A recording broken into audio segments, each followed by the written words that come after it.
You know, when you look back at human history, there are very few individuals who don't just live in an era, but literally become one. Welcome to this explainer. Today we're diving deep into one of the most astonishing human stories ever recorded. We're talking about a scrawny, penniless outsider, a guy from a rugged, obscure Mediterranean island who rises from absolute nowhere to conquer the entire continent of Europe. He rewrites the laws of human society, he topples these ancient, untouchable dynasties, and, tragically, marches 500,000 men to their frozen graves. Okay, let's dive into this roadmap of Napoleon's life. We'll be tracing a classic, dramatic arc from his blistering ascent to his devastating overreach and final fall through 5 parts. First, the rise of an outsider. Then, pyramids and absolute power. Third, the zenith of the empire. Fourth, the Russian catastrophe. And we'll wrap up with Waterloo and final legacy. Let's jump straight into part 1, Rise of an Outsider, from Corsican misfit to master of Italy. To really understand the emperor, you have to start with the isolated child. Born in 1769 in Corsica, which France had literally just annexed, young Napoleon was this fiercely rebellious kid from minor, frankly impoverished nobility. Exactly. They send him off to a military academy in mainland France, and he is a total misfit. He's got this thick Italian accent, he gets mocked. So what does he do? He completely isolates himself. He retreats into books on Roman history and mathematics. And it's so telling that he chooses artillery. It wasn't about aristocratic swagger. It was about trajectory, logistics, and raw, devastating firepower. And the timing? Absolutely unbelievable. In 1789, the French Revolution explodes. The old feudal order, which dictated your entire destiny based on who your parents were, is just violently torn down. It's the greatest open door in human history for a junior artillery officer. Cut to 1793 at Toulon. He has this brilliant tactical realization that capturing just one single high ground overlooking the harbor would force the entire British fleet to flee. He personally leads the assault in the dead of night, takes a bayonet straight through the thigh, but he succeeds.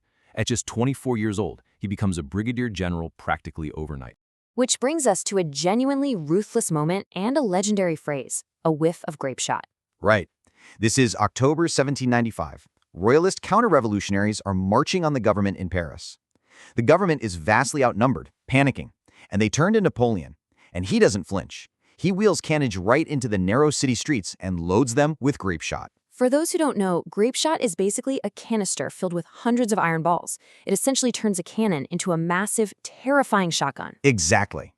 And he unleashes this on the crowd. He obliterates the rebellion in a matter of minutes. The streets are literally running red, but he saves the government. And his reward? Total command of the Army of Italy. Moving right along to part 2, pyramids and absolute power, Egypt and the first consul. So after taking over this starving, ragged army in Italy and whipping them into shape, moving them at these blistering speeds to destroy forces twice his size, this boy from Corsica is suddenly the most famous general in the world. But he knows he can't be Britain directly because of the Royal Navy, so he targets their economic lifeline. He slips an entire fleet past the British to invade Egypt in 1798. Now what's really interesting here is the sheer theatricality of the man. Picture him standing under the blazing sun outside Cairo, pointing to the monumental tombs of the pharaohs, shouting to his men, "Soldiers, 40 centuries look down upon you," right before the Battle of the Pyramids. It's pure cinematic drama. And it wasn't just a military campaign. He brought this massive armada that included 150 top scientists and mathematicians. This expedition literally discovered the Rosetta Stone, which finally unlocked ancient Egyptian hieroglyphics for the modern world. But things go south militarily when his fleet gets trapped in Egypt. Ever the opportunist, Napoleon sees political chaos brewing back in Paris. So he slips out on a fast frigate, completely abandons his army, and returns to France. And in November 1799, backed by the implicit threat of armed bayonets, he seizes power in the Coup of 18 Brumaire. At just 30 years old, he becomes first consul. This is where we see his civic genius. He takes this completely bankrupt, fractured nation and rapidly rebuilds it from the ground up. He establishes the Napoleonic Code, which essentially replaces chaotic feudal laws with a unified system based on merit, equality before the law, and property rights. Plus, he creates the Bank of France to stabilize the wildly out-of-control currency and founds the lycée system, state-run secondary schools to train future leaders based on actual talent, not just their bloodline. By late 1804, his popularity and power are absolute. He feels totally untouchable. And this leads to a moment of just unparalleled audacity. On December 2nd, 1804, the scene is set inside the freezing, incense-choked Notre-Dame Cathedral. Pope Pius VII is sitting there waiting to formally crown him. That's how it's always been done. Kings are chosen by God. But Napoleon flips the script. He reaches out, literally takes the golden laurel wreath from the Pope's hands, turns his back to the altar, and places it firmly upon his own head. He crowns himself Emperor of the French. The message to the crowned monarchs of Europe was crystal clear. He owed his crown to absolutely no one but himself. Which brings us to part 3, Zenith of the Empire, the masterpiece of Austerlitz. Unsurprisingly, that self-coronation absolutely terrified the traditional crowned heads of Europe. They immediately formed the Third Coalition to crush him. And what followed is widely considered his ultimate military masterpiece, December 2nd, 1805, the Battle of Austerlitz. Napoleon deliberately places his army on low ground. He intentionally weakens his own right flank. It's the ultimate bait. The Russian and Austrian forces see this weak flank, and they take it. They rush down from the high ground to crush it. He waits, patiently, until they are fully, irreversibly committed. And then, just as the morning fog clears, Napoleon unleashes his hidden reserves straight up the center, charging up the slopes to take the now completely empty Pratzen Heights. He literally splits the Allied army right in half. It ends in a total, devastating rout. You have enemy soldiers frantically fleeing across frozen ponds that are being shattered by French artillery. It's a tactical masterpiece. This decisive victory leads to the absolute pinnacle of his glory. Fast forward to the 1807 Treaty of Tilsit. After completely slaughtering the Prussian and Russian armies, Napoleon meets Tsar Alexander I on a lavish, custom-built floating pavilion in the middle of a river. Host one. It's almost surreal. They embrace on this raft and literally carve up the map of Europe between them. Napoleon is now the absolute master of 70 million people, with an empire spanning from Spain all the way to the borders of Russia. Host 2, but here is the psychological turning point. At this exact zenith, surrounded by unparalleled success, he develops a fatal blind spot. He begins to truly believe he is invincible. And that hubris leads us directly to part 4, the Russian catastrophe, the seeds of ruin. You see, there was still one enemy he couldn't touch, Great Britain, safely shielded behind the mighty Royal Navy.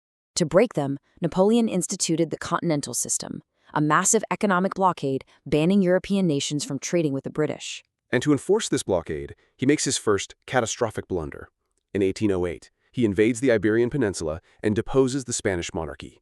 He arrogantly expected the Spanish people to greet him as an enlightened modernizer. Instead, he gets what history calls the Spanish Ulcer. The Spanish people launch an apocalyptic popular uprising. In fact, the very term guerrilla, meaning little war, was born right here.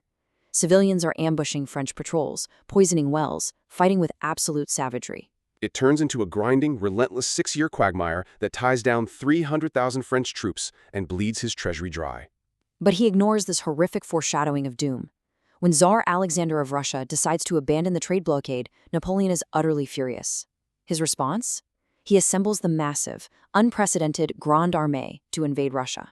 So this is the crucial point. We really need to drop the pace here and grasp the staggering, unimaginable human cost of his hubris in 1812. 600,000 men marched into Russia. Just let that number sink in. 600,000.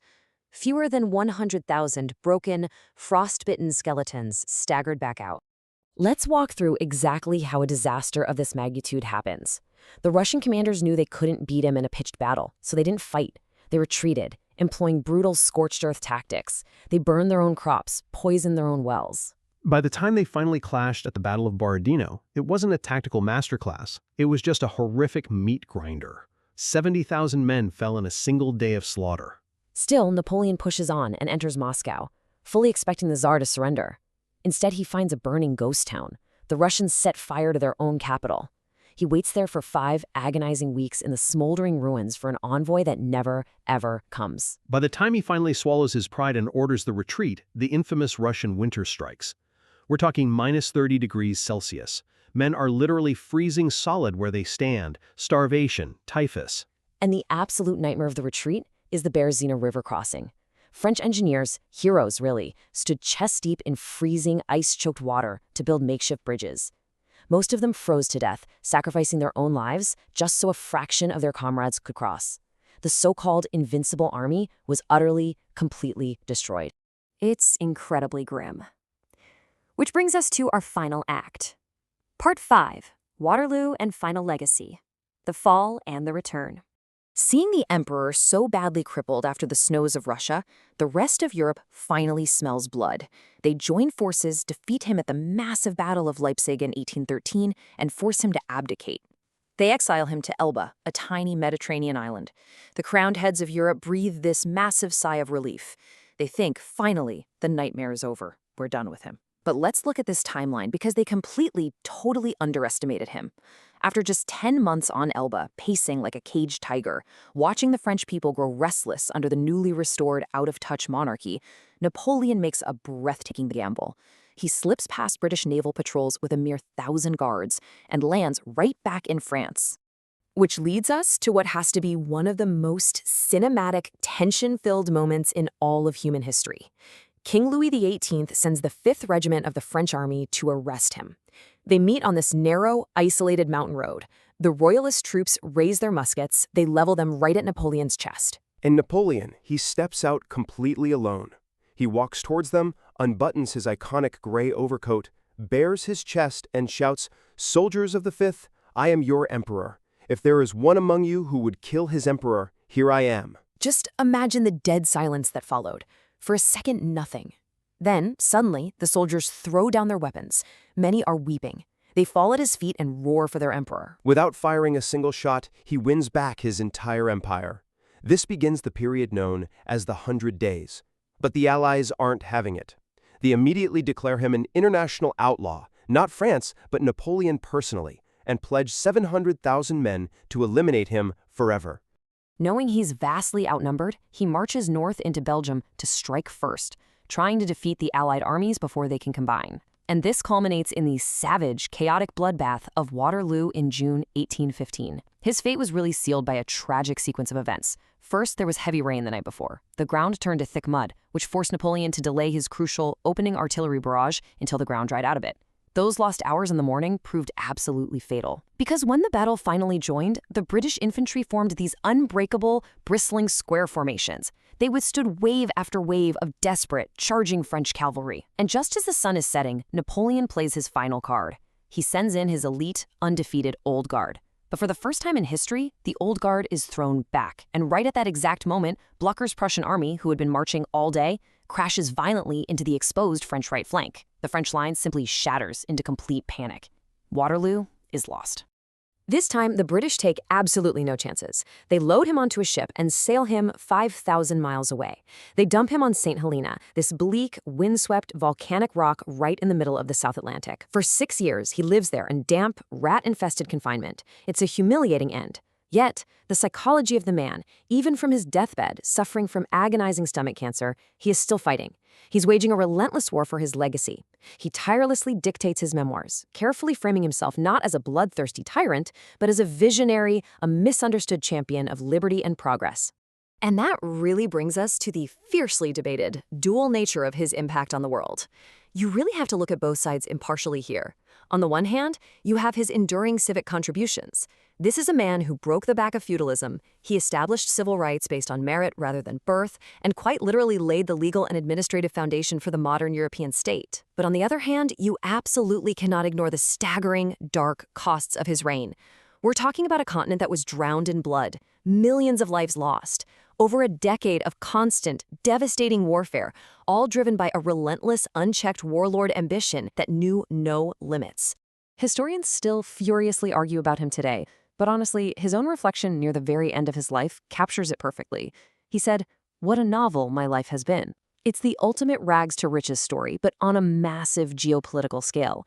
This was a boy from an obscure island who used pure, staggering intelligence, an obsessive work ethic, and just sheer iron willpower to redraw national borders and make the most powerful kings in the world tremble.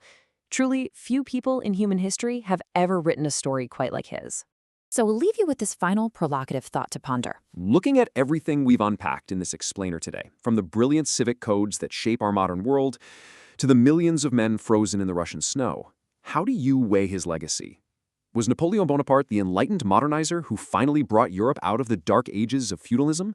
Or was he a ruthless warlord whose ambition drowned an entire continent in blood? The complex, captivating, and frankly uncomfortable truth is that he was undeniably both. And in being both, he forever altered the course of human history.